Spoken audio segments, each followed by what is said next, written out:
Olá! Como o Espiritismo nos ajuda a entender o mundo de hoje? É isso que o nosso programa se propõe mostrar em conversa com estudiosos do Espiritismo. E o tema do nosso programa de hoje ao vivo é violência urbana. Prepare-se, Entre Dois Mundos está começando agora.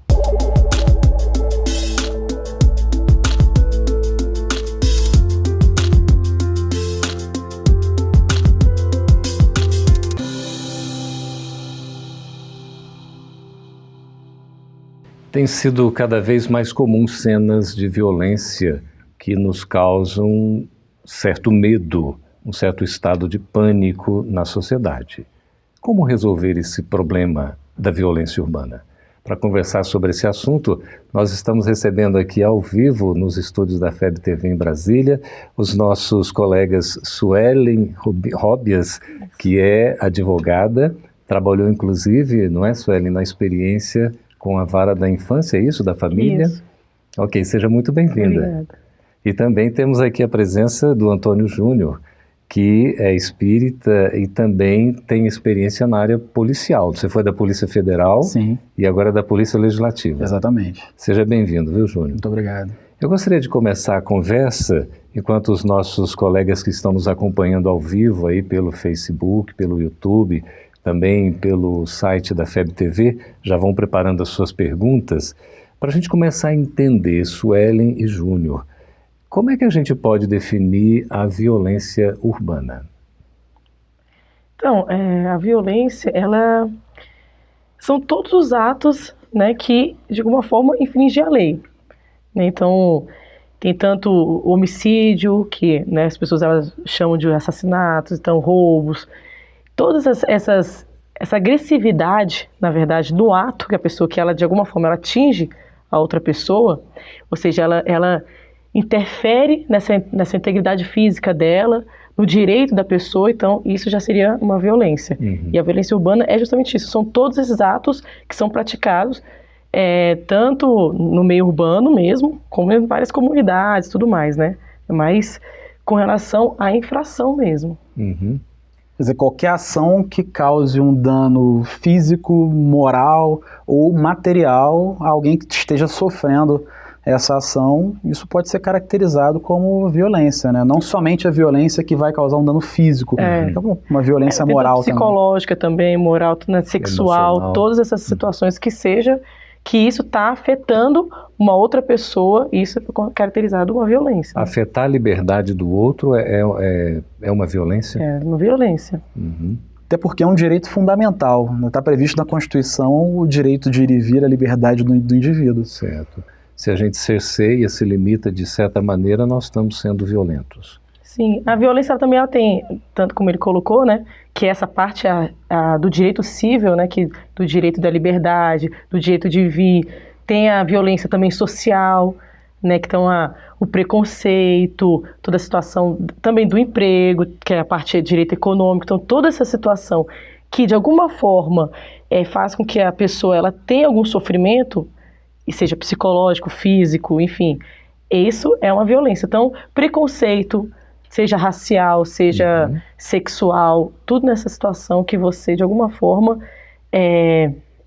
atinge o outro de uma forma agressiva, pode muitas das vezes não ser agressiva como a gente entende, né, coisa física, mas que essa agressividade atinge de alguma forma, tanto moralmente, que a gente não consegue mensurar, né, como é que é moral, mas a pessoa está sentindo, ela tem essa parte ela sim sofreu uma violência. Ô Júnior, o fato da gente manifestar um preconceito, a gente pode entender como preconceito uma espécie, assim, digamos, de precursor ou de causa de uma violência?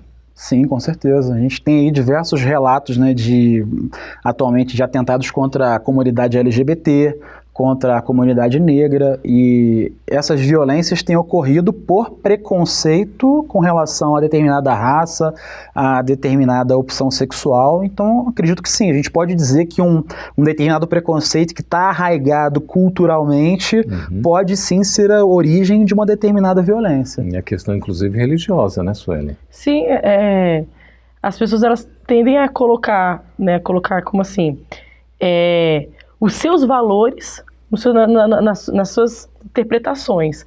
Então, se eu coloco o meu valor, se eu coloco a minha informação nos textos, geralmente a gente coloca isso muito em mídia, né, em redes sociais, né, e aquilo dali pode sim interpretar de uma forma violenta, de uma forma preconceituosa. Sim. Aí as pessoas, não, mas eu não queria atingir, a minha intenção não era aquela, mas determinadas palavras que você usou pode sim ter um cunho preconceituoso. E a religião tem muito disso, né? As pessoas também têm esse preconceito da religião. Quando você agride a pessoa por conta da religião dela, também você está praticando um ato também. E né? essa questão da religião é interessante porque isso ocorre desde o período antes de Cristo. E a gente tem de pegar o povo hebreu, né, toda a sua trajetória. Até hoje, ainda ocorrem guerras, conflitos oriundos da religião. A gente pode entender a violência como uma falta de tolerância? Sim, com certeza. Com certeza. Eu até estou lendo um livro agora chamado Comunicação Não Violenta. E fala sobre a questão da empatia, né, do você se colocar no lugar do outro. Rosenbauer, né? Exatamente. E, quer dizer, eu não sei o que aquela pessoa está sentindo, o que ela está passando num determinado momento, quando ela me colocou alguma frase mais ríspida ou foi um pouco mais agressiva. Então, ele traz essa técnica da empatia, de se colocar no lugar, sentir e dizer para a pessoa, olha, não me senti bem com isso. Então, traz a questão da tolerância, sim. A tolerância, ela vai ajudar a evitar a violência. A gente não vai dizer que sempre nós vamos... que uma determinada frase, uma determinada atitude não vai nos atingir, mas sim, a forma que vamos nos comportar posteriormente é que vai ser o mote ali da situação. Ô Suelen, a sociedade gera violência? Eu acho que não a sociedade, né? Eu acho que muitas das vezes é a falta de oportunidade mesmo, a oportunidade de ter o conhecimento, né? Então a gente coloca assim, até hoje em dia, tem algumas escolas que estão colocando a Constituição Federal para estudar os adolescentes. Isso é interessante, porque tem que ter esse estudo. Então, às vezes, a pessoa não tem. Claro que a gente não pode falar, a pessoa não teve a oportunidade do estudo, isso não impede, não justifica. Mas você dá aquilo que tem. Então, se ela não teve a oportunidade de conhecer, saber que aquilo dali é errado, que aquilo dali realmente machuca, que dali de alguma forma atinge psicologicamente também as pessoas, você está tirando esse direito da pessoa também. Ele nem vai entender que às vezes é um mal aquilo. Exatamente. Eu concordo com o que ela está colocando, mas eu queria complementar no sentido que a gente está falando agora da educação formal, institucional, mas temos que lembrar que hoje uma das pessoas que causam mais mal para o país, os políticos que estão tão em voga aí, que estão sendo julgados, Lava Jato, enfim, são dos que mais estudaram, né? Tiveram uma educação formal, mas tem a questão da educação moral. Não corresponde, não é? Não corresponde, então, não necessariamente o fato da pessoa ter tido uma educação formal vai resultar em uma pessoa não violenta ou alguém que não vai causar um dano a alguém. Pois é, o fato de... Acaba que as pessoas, às vezes, elas estão desacreditadas, né? Porque ela olha assim, aquele político, aquela pessoa que eu depositei minha confiança, né, tem praticado isso, então eu que não estou tendo oportunidade, às vezes eu estou sem emprego, porque acontece muito, a violência vem muito disso, vem a falta de emprego, a miserabilidade, toda a situação, muitas das vezes, força a pessoa, não que justifica, mas que força a pessoas, muitas das vezes, a praticar atos infracionais por uma forma até de sobrevivência dela e da família. Pois é, a gente vai vendo, né, essas relações sociais todas que podem até gerar ou levar à violência, enquanto que existem leis que estão exatamente colocando o oposto, no sentido de uma prevenção à violência, não é? A gente se preparar para não ser violento e, inclusive, ter uma sociedade regrada pela legislação e que possa viver mais, digamos assim, até harmonicamente, não é? Mas na prática isso não é nada simples, não é? A gente vê vários enfrentamentos, muitas dificuldades, inclusive foi citado aqui a educação nas próprias escolas. O bullying também é uma forma de violência, não é? Sim, sim. Inclusive essa semana a gente teve um fato lamentável que aconteceu numa escola aqui em Goiânia, que a princípio foi oriundo de um caso de bullying, né? Agora, naturalmente, a gente também não pode esquecer, trazendo para a questão espiritual, né, que a gente tem um espírito, que tem uma bagagem anterior, tem uma orientação familiar, então tudo isso vai influenciar naquela atitude daquele espírito. A gente não pode simplesmente colocar a culpa no meio, né? São muitos fatores, são muitos fatores que vão levar àquela decisão de uma violência. É uma realidade. A gente está vivendo uma violência urbana, às vezes até determinadas cidades praticamente sitiadas, não é? Como a gente viu já algumas capitais isso acontecer, praticamente tomadas, não é isso? Pela criminalidade, não é? Pela desordem, e o próprio Estado organizado não conseguindo solucionar a questão. Como é que a gente encara e entende esse problema tão grave? Então, na verdade, assim, eu entendo que vai crescendo essa violência urbana muito por conta disso, né? Muitas das pessoas, elas saem do seu meio rural, né? Vai para a cidade achando que tem essa oportunidade e não tem. Então você vê emprego, falta de emprego, escolas sem vagas, precárias, hospitais precários, e elas começam a criar esses sentimentos, muitas das vezes, da revolta, né? E assim, como você tinha colocado da situação, vem sim a nossa bagagem, tem sim a nossa característica, tudo que a gente trouxe, né, com a gente. Mas também tem, né, a oportunidade da evangelização, né, que se a gente buscar isso, colocar isso dentro dos lares, a educação moral cristã, que acho que está faltando muito, porque hoje em dia nós cada vez mais estamos sendo mais individualistas, né? Eu acho que a gente entra no nosso lar, nossa casa, pronto, acabou ali. Pronto. Cada um está no seu mundo. No seu mundo, e o que está acontecendo em volta, para mim, não importa. Pois é. Mas isso que você colocou é interessante, porque é a questão da responsabilidade da família, que não é a responsabilidade do Estado. Sabemos hoje que o Estado está falido e não dá conta de atender a todos os interesses sociais. Mas a família tem a sua parte. E a família tem a sua parte, e não só a família constituída, pai, mães, filhos, como a comunidade.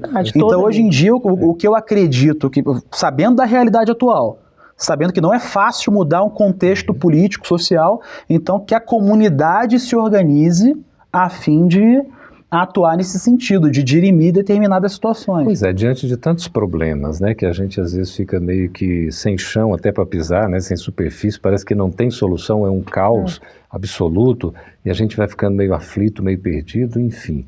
Quais são as orientações, os indicativos? A Suelen começou a falar, né, a questão da educação, você está falando da família, mas quais são, digamos assim, as bases para que a gente possa construir efetivamente uma nova sociedade, uma sociedade estruturada na justiça, numa responsabilidade social, enfim, num trabalho em que a gente consiga viver em paz? Quais são essas bases? Eu acho que o primeiro pilar é a educação. Assim, sem sombra de dúvida, a educação é o principal pilar, é o que vai oferecer ao cidadão, em primeiro lugar, senso crítico, a capacidade de analisar o contexto e de perceber se determinada situação é interessante para ele ou não. Então, acredito que o primeiro seja a educação. O segundo eu vou deixar para a Sueli. É porque a gente tem, hoje, o Estado, ele trabalha só o que já aconteceu. Né? Então, mais assim, na consequência. Na consequência. Só que ele tem que trabalhar na base, igual ele falou, na base, que ali é a educação mesmo. Não só a educação, como ele colocou, né, educação formal, acadêmica, mas eu sempre gosto de enfatizar muito, mas também a educação moral também. Sim. Isso dependendo de qualquer religião, mas é colocando os valores, porque tudo a gente sabe que é carregado, né, traz da infância. Quando você trabalha na infância, aquele respeito, pequenas coisas mesmo. Então, você pega a borrachinha do coleguinha, não é seu, devolve. Isso. Mas não, traz para casa, de que é essa borracha? Às vezes o pai nem pergunta de quem é aquela borracha. E é pequenas coisas que vai crescendo. Né? Parece exagero, mas não é. De uma balinha, de uma borracha aqui, é de uma caneta que pega ali e vai crescendo. Daqui a pouco já é um livro. E não, os pais, eles têm que estar atentos a isso.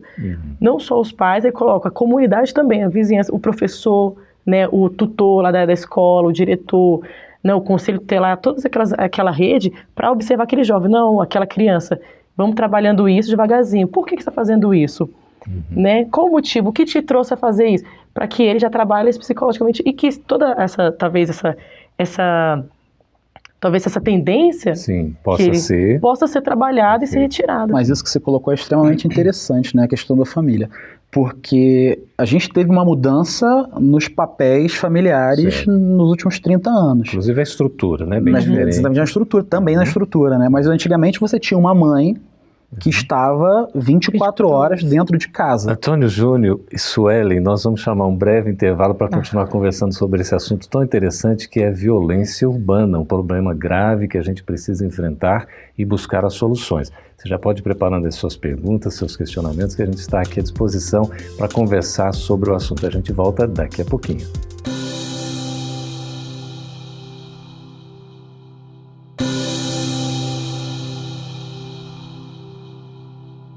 Estamos de volta com Entre Dois Mundos ao vivo, conversando a respeito de violência urbana com a Suelen e o Júnior.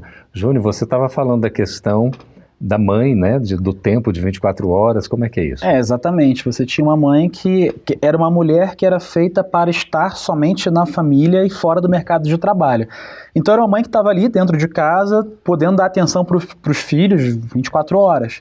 E hoje você tem uma família com um pai e com uma mãe que estão trabalhando, a criança por vezes está sendo educada pelo professor na escola, na creche, ou por uma babá, né? Ou é uma família de pais separados, né? Então nem o pai nem a mãe hoje tem muito tempo para dar essa atenção, mas isso entra na questão do materialismo, porque a gente tem uma família, um pai e a mãe que estão correndo atrás o tempo todo de ganhar mais, aquisições, ascensão profissional, que não estou dizendo que não são importantes, mas estão focando somente nisso. E acabam esquecendo do espírito imortal, das suas conquistas, da família. Pois é, o que está faltando exatamente? Essa abordagem mais espiritual, Suelen? Sim, eu acho que várias coisinhas, né, que a gente sempre coloca na parte da assistência espiritual, vamos dizer assim, né? Então, implementar, acho que o culto, o evangelho no lar é interessante. Aquele momento familiar, que às vezes a gente, né, a tripulação da nossa vida, assim, a gente deixa, é aquele momento de você trazer o culto, e as pessoas às vezes ficam falando, não, mas é criança, ela não consegue ficar parada, ou adolescente. Tem livros para isso, coloca, a gente começa a perguntar o que está acontecendo, como está sendo o seu dia, fortalecer esse laço mesmo, não só o laço material, né, que é do sangue e tudo mais, mas também trazer esse laço espiritual, em comunhão mesmo.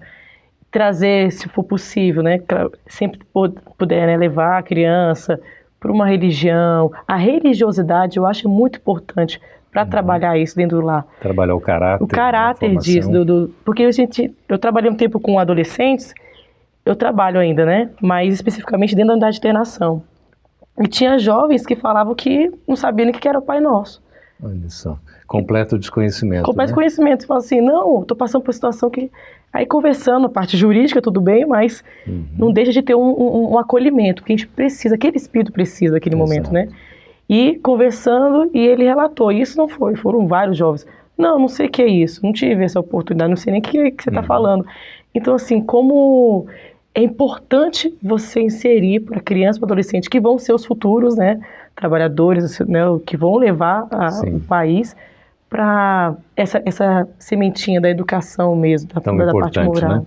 Ô Júnior, a gente vê muitas coisas acontecendo hoje em tempo real. Há uma divulgação instantânea, não é? Inclusive as pessoas acabam se expondo muito em termos das suas imagens e tudo mais. Isso pode ter um lado, inclusive, de consequências, porque fica muito numa base exterior e não interior, não é? Fica muito assim de você se mostrar numa aparência e não necessariamente na essência. As coisas estão melhorando efetivamente ou estão piorando, Júnior? Eu tenho uma visão otimista. Se a gente analisar o contexto histórico, global, eu acredito que hoje a gente está melhorando, apesar de tudo. A gente acaba ficando muito pessimista porque a imprensa acaba focando... Porque o que dá Ibope? A tristeza, notícia ruim. As notícias ruins que dão Ibope. Então a gente tem a violência. Então nós temos a impressão de que o mal está vencendo. Mas eu acredito que tudo que está acontecendo ao nosso redor hoje faz parte de um determinado contexto de crescimento, de evolução. E sabendo que somos criaturas aqui criadas por Deus, um Deus justo que nos colocou aqui para crescer, né? Então acredito que nós estamos no caminho de crescimento. E quanto ao Espiritismo, Suelen, como é que o Espiritismo pode contribuir assim, efetivamente para que esse crescimento, essa melhoria aconteça? Então, que é a oportunidade da reencarnação, né, gente? E é maravilhoso isso, a gente conviver com pessoas, né, que têm diferentes níveis de evolução. E é isso que eu acho que proporciona o nosso crescimento. Porque você está ali e a partir do momento, por isso eu também sou bem otimista, que o ser humano está começando a sensibilizar com a dor do outro, né? Quando vê uma violência, quando vê uma situação de agressividade, uma situação de sofrimento, quando ele sensibiliza, eu acho que ele já está começando a modificar disso. E essa convivência é importante para a gente trabalhar isso dentro da gente, trabalhar também não só o perdão, né? Trabalhar a compreensão, né, da evolução do outro, do que ele teve a oportunidade ou não. Então a gente começa a trabalhar isso de uma forma assim, acho que fica mais leve. Você compreender, falar assim, não, aquela pessoa, aquele espírito ainda, ele está no momento ainda de dificuldade, que ainda não teve esse esclarecimento, essa oportunidade, às vezes, da palavra do Cristo, né? A gente precisa ter mais amor mesmo, né? E expressar isso. Ô Júnior, a questão desse período que a gente está vivendo, que é tão badalado, tão comentado, da transição planetária. Num instante desse de transição, como efetivamente nós estamos vivendo, a violência, ela vem mais à tona ainda? Vivemos num planeta de provas e expiações, e o planeta de provas e expiações tem por característica espíritos imperfeitos, onde o mal ainda se sobrepõe ao bem, né? E nesse período de transição, onde alguns espíritos estão tendo as suas últimas oportunidades aqui no planeta Terra, e muitos não estão aproveitando, a espiritualidade está aproveitando para fazer aquela separação agora do joio e do trigo. Então, olha, amigo, você tem a sua chance de melhorar, sua oportunidade de permanecer conosco aqui na evolução no planeta Terra. Você quer continuar aqui ou você quer ir para um planeta que está menos evoluído, está crescendo ainda, porque a Terra vai caminhar. Então, sim, eu acho que faz parte desse contexto de transição que essas situações de violência venham à tona, porque é um momento no qual nós estamos passando, se referindo principalmente ao nosso país é limpo, né? Muita coisa que estava por debaixo dos panos, muita coisa errada está sendo trazida à tona. A gente tem a expressão evangélica, né, Suelen, do escândalo tem de vir, mas ai daquele que, né, é um instrumento do escândalo. Como é que a gente pode entender no contexto da violência urbana? Que é necessário, né? Eu entendo assim que seja necessário, mas que não seja você o praticante, vamos dizer assim. É necessário, porque eleva e vai todo trabalhar isso que, como eu falei, trabalha todas essas questões das pessoas, do lapidar mesmo, do espírito, mas que não seja você, né? Que você seja o que propaga o bem, né? Não o mal. Não o mal, né? Então acho que é muito nesse sentido. Se esforçando por domar essa má tendência, né? Porque sabendo, não podemos ser hipócritas também de dizer que nós ainda temos um pouco desse instinto violento. Mais agressivo. Mais agressivo, mas cabe a nós tentarmos controlar, né? Como a questão lá do copo d'água, né? Do Chico, né? Que ele, se você quer falar alguma coisa ruim, bota um copo d'água, segura, não fala, e também não cospe a água no outro, né? Então controla para você não falar aquela coisa ruim. Exercício de tolerância e paciência, né? Exatamente. Porque as pessoas ficam muito focadas nas coisas grandiosas, né? Nas coisas grandes. Por exemplo, a violência aconteceu lá na escola, as coisas grandes. Mas tem as violências pequenas mesmo, dentro da gente mesmo, né? A violência nasce de dentro de nós. É aquela coisa pequena assim, no ambiente de trabalho, né? Que às vezes eu dou aquela... uma alfinetada na pessoa, você às vezes não chega bom dia por quê, né? Então assim, é uma violência, então a gente vai trabalhando isso aí porque é como você colocou, que a gente seja o diferencial. Mas isso aí passa pela questão da vigilância, né? Do orar e vigiar, né? Então vamos acordar de manhã, vamos rezar, exemplos, né? Trazer as boas companhias e principalmente ser vigilante. Exatamente. Porque a espiritualidade do mal também está ali tentando influenciar para que tenhamos alguma atitude negativa. Então não podemos estar abertos a receber esses sinais. O Marcos, no capítulo 13 lá do Evangelho, né? Registrando as palavras de Jesus, ele fala: olhai, vigiai e orai. Então esse olhar, né, atento que a gente precisa ter também diante da realidade. Que leitura a gente faz? Vocês falam, vocês são otimistas, né? É importante a gente ser otimista, não é? Ter uma visão de futuro, acreditar, ter esperança, não é? Mas ter a vigilância para agir em consonância com o que a gente acredita, não é? Porque ter coerência, que é uma luta conosco ainda. Por exemplo, o mandamento lá das bem-aventuranças, né? Quando se fala bem-aventurados os mansos, não é? Porque eles herdaram a terra. a terra regenerada, quer dizer, não vai ser dos violentos, né? Como é que a gente pode interpretar isso exatamente nessa transição, né? O Espiritismo nos ajuda para compreender. Será que a gente está no caminho certo, Suelen? Eu acho, não é sendo otimista, mas eu acho que a gente está no caminho certo. Eu acho que hoje em dia, como ele colocou no começo, né? As pessoas elas estão, às vezes, tem essa parte do preconceito, tem, né? Racial, sexual e tudo mais. Mas elas estão expressando, elas estão falando assim, não, gente, isso é errado. É o amor, vamos acolher, vamos, né, respeitar. E eu acho que essa divulgação é devagarzinho, mas que essa divulgação vai começando já está começando a modificar os pensamentos das pessoas. Hoje, dentro do lar é mais aceitável.